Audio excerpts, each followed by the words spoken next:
The following video is dedicated to our volunteers, sponsors, and those who have contributed to this important aviation project for Canada. We believe our veterans deserve a second Halifax aircraft in memory of those who fought for freedom. Our Halifax 57 rescue team combines the Bomber Command Museum of Canada in Nanton, Alberta, the Rebuild Shop in Arnprior, Ontario, TimeKeepers Canada, which features nearly 500 classic videotape interviews with veterans on aviation, war, and history, and our generous partners, our sponsors, and those who have contributed over the years. In Europe, SCSC divers from Sweden, and from Denmark, video producer Peter Norman, and Gustav's dive boat, the River Thames. This is our international underwater archaeological team. Every month we produce airplanehunters.org, our Zoom show featuring Carl and Scott, who update our viewers on a regular basis. It has been a long journey, and here is a list of some of the remarkable accomplishments. Since 1995, Halifax 57 Rescue has combined forces with several groups and volunteers.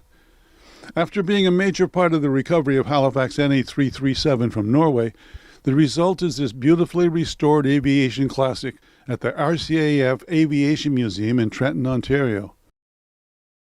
Halifax NA337 is on display as one of the few remaining Halifaxes in the world. After recovering a second plane in Belgium for parts, much of it was melted down into aluminium ingots. These ingots were utilized in the creation of several exceptional items. Plaques were presented in Florida and Colorado for World War II American volunteers who joined the RCAF. At the magnificent Virginia War Memorial in Richmond, Virginia, the state's governor was there with 200 Americans to accept our gift. Reflecting on why this is important to not only the historical significance, but I'd like this as a continuation of the remarkable, warm celebration of friendship and love and mutual respect, and perhaps most importantly, a commitment. At the new Bomber Command Center, a special Halifax 57 Rescue Monument was created. At RCAF headquarters in Ottawa, Lieutenant General Mike Hood was presented with a special contribution to our Canadian Armed Forces. We've got to let Canadians know about this great part of their history that isn't well known enough. So, I mean, that gives me the energy to continue moving. Well, we're here today as Commander of the Air Force. I'm going to graciously accept the kind donation from the Halifax 57 project of ingots from a 426 Halifax that was crashed. And these ingots represent a large part of our history in our Air Force.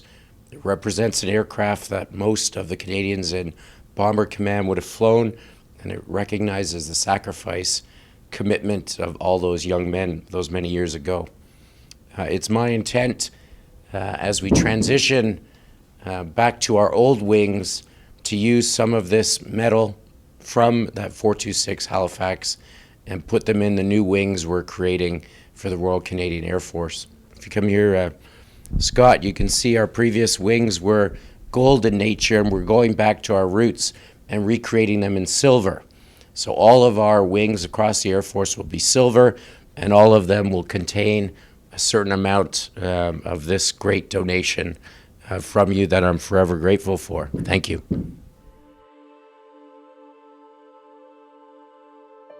In Nanton, Alberta, the Bomber Command Museum of Canada will be the final home of the second Halifax bomber presently being constructed.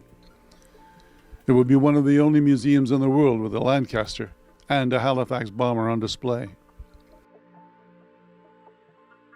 In London, England, one of our most remarkable contributions is the skylight for the highly distinguished Bomber Command Memorial in Green Park. Funding of this worthwhile endeavor for our veterans, for our history, for Canada.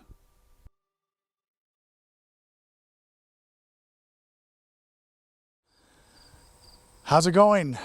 Scott from Arnprior at the Rebuild Shop, and just wanted to do a quick walk around today. I know that you folks are in Alberta and we are here in Ontario, and sometimes it's hard to grasp that we actually have acquired all these parts over all these years, and this is a way to illustrate to you the parts that we have here that will eventually be coming to Alberta once we're completed with the work here. So welcome to the shop. Just to start, in the back is the wing from the donor aircraft.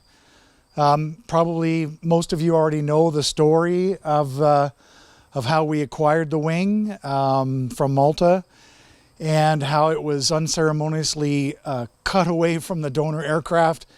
And so it's taken us a long time to completely disassemble the wing, get the booms extruded, rebuild all the corroded parts, and then put the wing sections back together again. So this is a port and starboard side of the main plane of the Halifax reconstruction.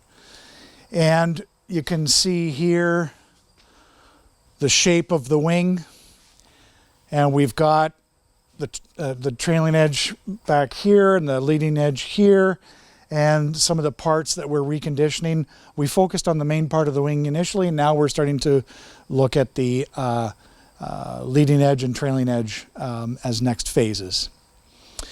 So we'll come around here. So then a more recent acquisition is this Bristol Hercules, 2,200 horsepower behemoth, beautiful aircraft engine. We acquired this from the New England Aviation Museum a few weeks ago, and dragged it back on an open trailer. Got lots of interesting stares and commentary from people on the road. Beautiful piece of equipment. Some of these parts will be taken from this engine and used in one of the other engines that's at Nanton currently. So we're working on that as well. And basically this engine it's in the right position where it would be if it were hung on the aircraft. Now obviously not this thrust line, but the engine would be up a little bit, but it is in line with the wing where it would be while on the aircraft. So just coming around, we've got some leading edge parts that we're going to have to restore over time. Here's the main spar of the wing, and that's the port side. This is the starboard side. This brake, this is the center line of the aircraft. So if we were to pull this section of wing away and lie it down, bolt them together, you'd have a full 30-foot section of main wing. And we're actively pursuing getting outer wing panels, and we'll have to sort out some intermediate wing sections at some point in the future. But we're making really good progress thanks to Carl's ability to find parts in different corners of the globe. So this has been a labor of love. It's taken us a long time to get here. I remember years ago, I was talking to Carl here in Ottawa. It was about 7 or 8 years ago, and he mentioned that he had this project going. I said, well, I've got a little shop just south of Ottawa. It was 1,000 square feet at the time. I said, well, let's work at my shop and I can help you out.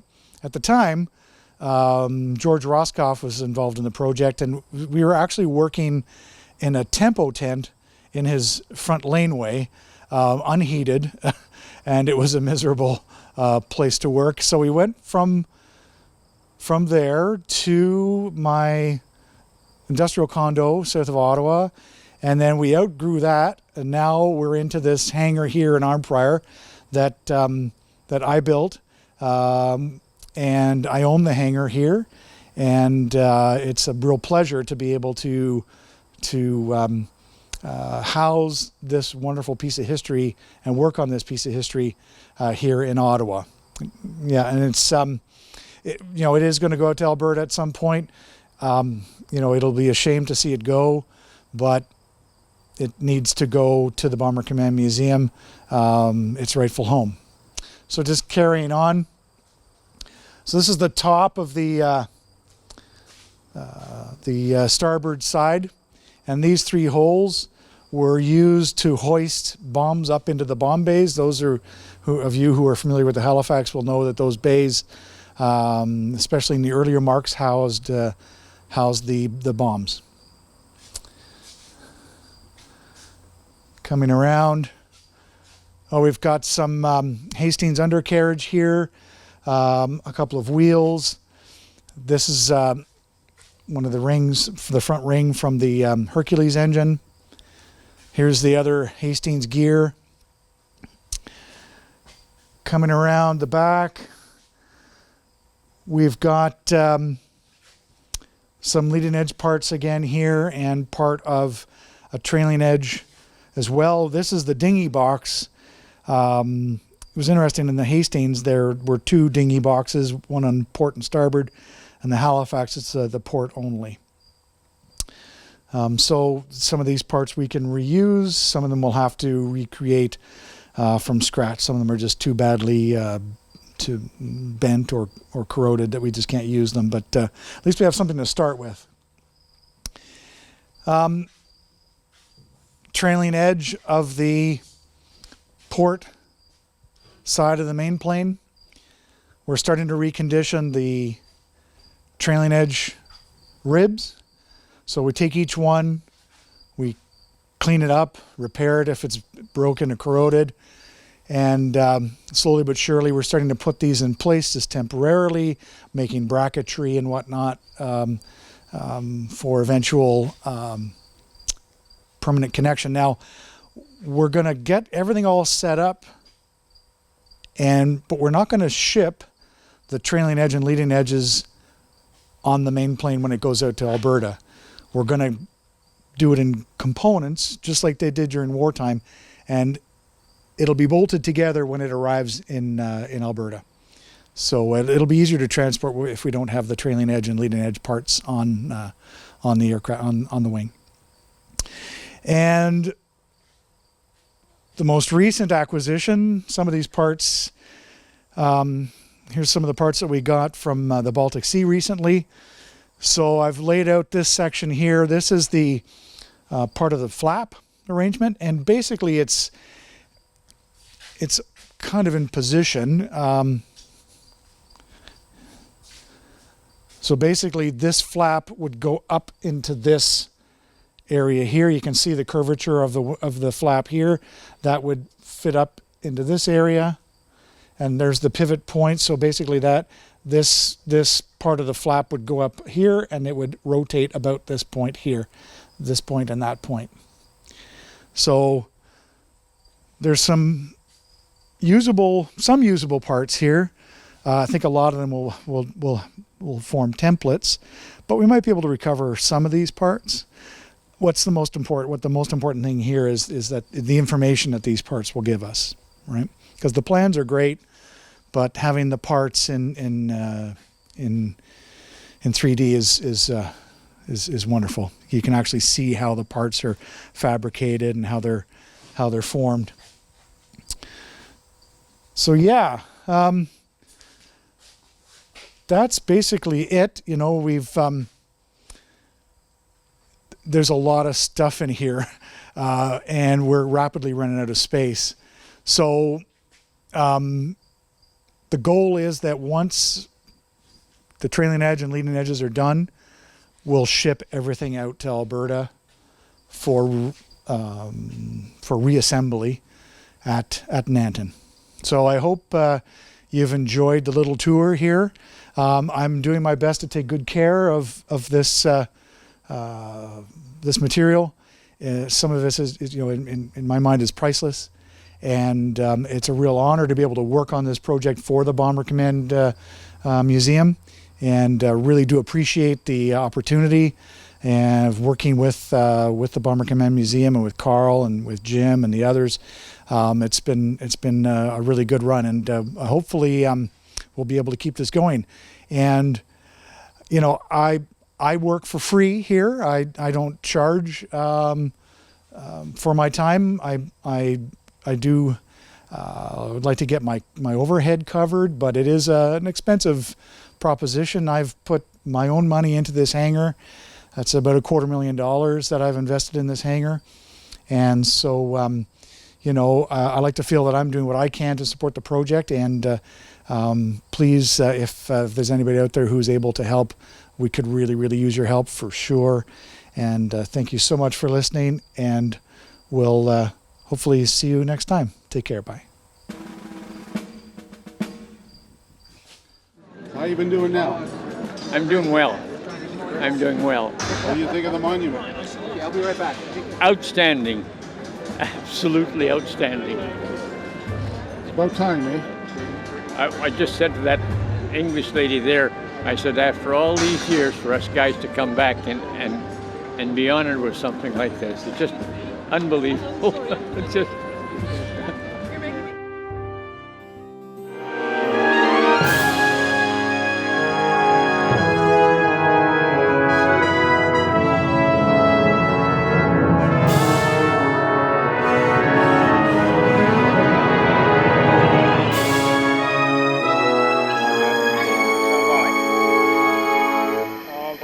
Doing it in 3, 2, 1, now. Lest we forget.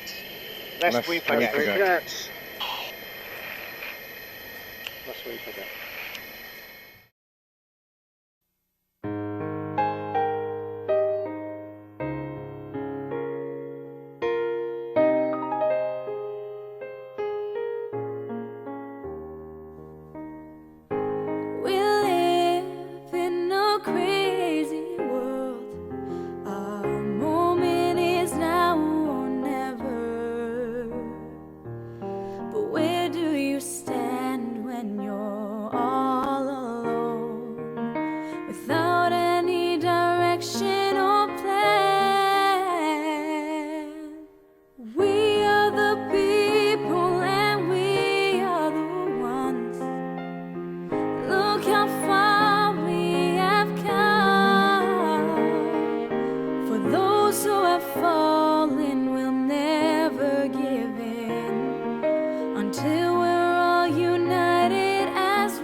Stand in our way.